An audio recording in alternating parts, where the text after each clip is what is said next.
The M1 Abrams is a third-generation American main battle tank designed by Chrysler Defense, now General Dynamics Land Systems, and named for General Creighton Abrams. Conceived for modern armored ground warfare, it is one of the heaviest tanks in service at nearly 73.6 short tons, 66.8 metric tons. It introduced several modern technologies to United States Armored Forces, including a multi-fuel turbine engine, sophisticated Chobham composite armor, a computer fire control system, separate ammunition storage in a blowout compartment, and NBC protection for crew safety. Initial models of the M1 were armed with a 105mm M68 gun, while later variants feature a license-produced Rheinmetall 120mm L-44 designated M256.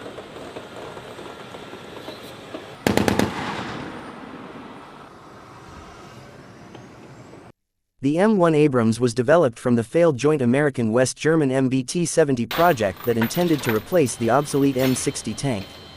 There are three main operational Abrams versions: the M1, M1A1, and M1A2, with each new iteration seeing improvements in armament, protection, and electronics.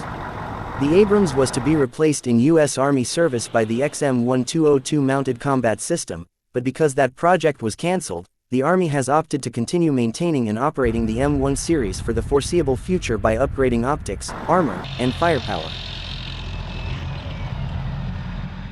The M1 Abrams entered service in 1980 and serves as the main battle tank of the United States Army and formerly of the United States Marine Corps (USMC) until the decommissioning of all USMC tank battalions in 2021. The export modification is used by the armed forces of Egypt, Kuwait, Saudi Arabia, Australia, Poland and Iraq. The Abrams was first used in combat by the U.S. in the Gulf War. It was later deployed by the U.S. in the war in Afghanistan and the Iraq War, as well as by Iraq in the war against the Islamic State, Saudi Arabia in the Yemeni Civil War, and Ukraine in the Russian invasion of Ukraine.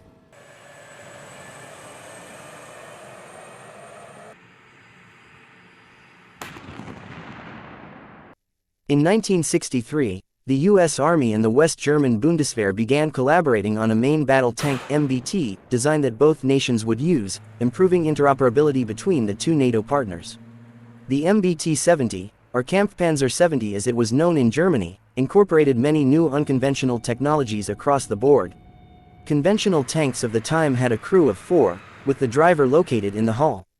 In the MBT-70, the loader crewmember would be replaced by a mechanical autoloader and the driver would be located inside the NBC protected turret with the other two crewmembers. Like the M60A2 MBT and M551 Sheridan light tank then under development, the MBT-70 was armed with a 152mm gun launcher that, in addition to firing conventional ammunition, would also fire the Shalala missile. A hydropneumatic suspension provided improved cross-country ride quality and also allowed the entire tank to be raised or lowered by the driver. The United States team was led by General Motors while the German team consisted of a consortium of firms. The collaboration between the two teams was rocky from the start, with many cultural differences and disagreements about the design hampering progress. Germany favored a tank optimized for the terrain of Central Europe while the US attached importance to operating anywhere in the world. The Germans had reservations about the Shalala missile and developed a 120mm high-velocity gun as an alternative. Perhaps the most contentious disagreement, never fully resolved, concerned the measurement system to be used in drafting. Germany became concerned with the excessive weight of the tank. In light of growing costs, delays and overall uncertainty as to the soundness of the tank design, the United States and Germany ended their MBT-70 partnership in 1970.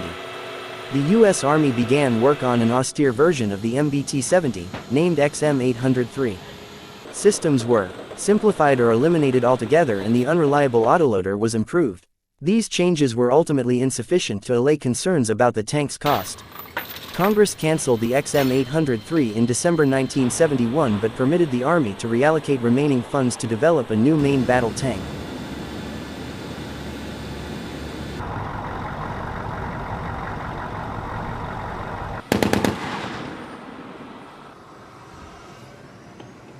The Army began the XM815 project in January 1972. The Main Battle Tank Task Force (MBTTF) was established under Major General William de Sobry. The task force prepared design studies with the technical support of Tank Automotive and Armaments Command TACOM. TACOM began examining specific goals. To this end, a new design basis emerged in February 1973. It had to defeat any hit from a Soviet gun within 800 meters, 2,600 feet, and 30 degrees to either side. The tank would be armed with the 105mm M68 gun, a licensed version of the Royal Ordnance L7, and a 20mm version of the M242 Bushmaster. The Army later deleted the latter from the design, seeing it as superfluous. In spring 1972, de Sobry was briefed by the British on their own newly developed, Burlington, armor from the British Army's labs. The armor performed exceptionally against shaped charges such as heat rounds. In September, de Sobry convinced the Army to incorporate the new armor. To take full advantage of Burlington, also known as Chobham, the new tank would have to have armor around 2 feet thick. For comparison, the armor on the M60 is around 4 inches thick. General Creighton Abrams set the weight of the new tank at 58 short tons, 53 t. The original goal of keeping weight under 50 short tons, 45 t, was abandoned. At the time, the Pentagon's procurement system was beset with problems being caused by the desire to have the best possible design. This often resulted in programs being cancelled due to cost overruns, leaving the forces with outdated systems, as was the case with the MBT-70. There was a strong movement within the Army to get a new design within budget to prevent the MBT-70 experience from repeating itself. For the new design, the Army set the design to unit cost at no more than $507,790, equivalent to $3,699,000 in 2023. A number of considerations had led the service and its contractors to favor the Army's standard M68 105mm gun over Germany's 120mm Rheinmetall RH-120 smoothbore gun for the XM1. To begin with, the 105mm gun was the smallest, lightest, and least costly gun adequate for the job. Indeed, new kinetic energy ammunition for the weapon then under development by the Army promised to extend the gun's usefulness well into the future. And because the Army's other tanks, the M60 and the upgraded M48, as well as the tanks of virtually every other NATO nation, used the 105mm gun, mounting that gun on the XM1 promised to increase standardization within the alliance. Moreover, the continuing development of the new ammunition for the XM1 automatically upgraded every other gun in NATO. For all of these reasons, the XM1's development proceeded, on the assumption that the 105mm gun would probably be the eventual main armament. The tripartite British, American, German gun trials of 1975 produced a general agreement in the U.S. Defense Department that at some future point, a 120mm gun of some design would be added to the XM1. Apparently anticipating this, Chrysler and GM had both made changes to their tanks during development to make them compatible with a variety of main guns. In January 1978, the Secretary of the Army announced that the Rheinmetall 120mm gun would be mounted on future production versions of the XM1. This decision established the requirement for a separate program for the M1E1 with 120mm gun so that the XM1 program could continue unimpeded.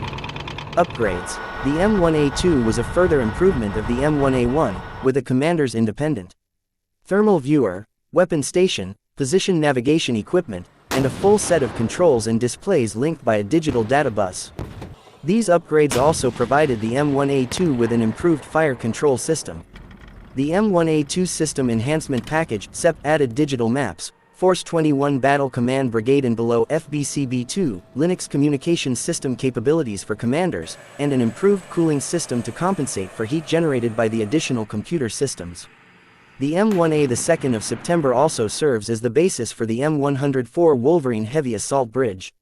The M1A2 SEPV2 version 2 added common remotely operated weapon station, CROS or CROS-2 support, color displays, better interfaces, a new operating system, better front and side armor, and an upgraded transmission for better durability.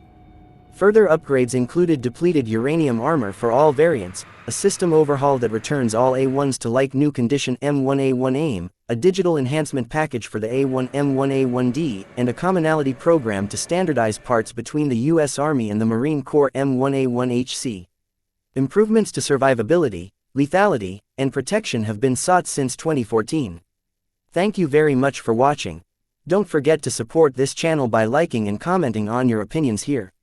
See you in the next video.